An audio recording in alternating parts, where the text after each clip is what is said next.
Hi everyone, Dr. Sam Gaston here at North Texas Sport and Spine, and today we're concluding our posture exercise series. In the first video we worked on shoulder blades and up, second video was core and glutes, third video was some back strengthening if you want to take it to the gym, and today we're going to focus on the lower extremity and doing some strengthening that's important for everybody, but an area that's particularly important for the older population. So everybody knows that as you get older, falls become a big risk.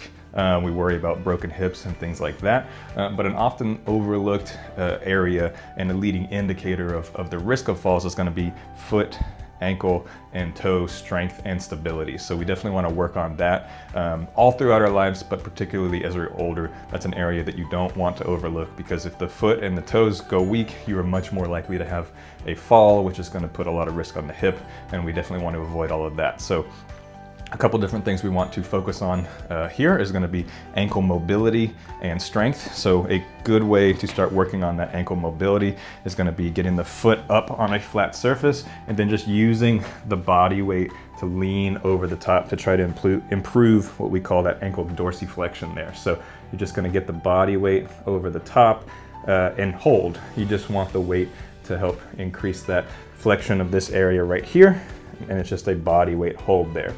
Another exercise you can do to help strengthen the ankle is going to be seated with the leg out and just work on doing the ABCs. So we want to do big capital letters that'll help work the ankle in all those ranges of motion like that. So slow, controlled, kind of dramatic, sweeping letters there, so we get full range of motion. You can just sit there and do, flexion, extension, roll it to one side, roll it to the other side. That gets kind of boring after a while, so that's why the ABCs are a good way to work on doing that, because it gives you something to actually focus on and doing versus just moving the ankle side to side.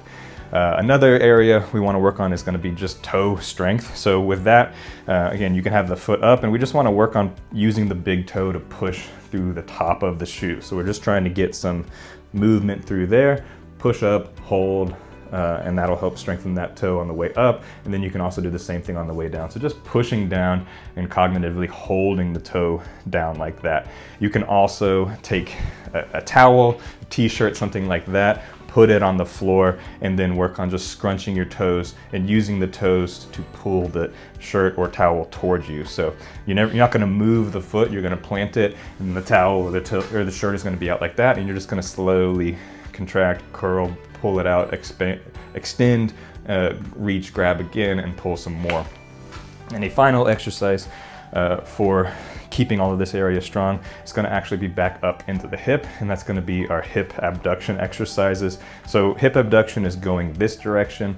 It helps strengthen the glute med muscle, which is really important in stabilizing the hip, the pelvis, and then the knee and everything beneath it. So you can just do the leg extensions to the side like that. For some people, that's going to be enough resistance because of the weight of the leg to get you some strengthening. You can also transition to side lying and either bending or keeping it out straight and going to the side like that. And eventually, as you're getting stronger with it, you can add bands around the knees and continue to do the abductions like that. So those are some exercises that are good for strengthening the lower extremity and stabilizing the hip, which again is important for everybody, but specifically the older population.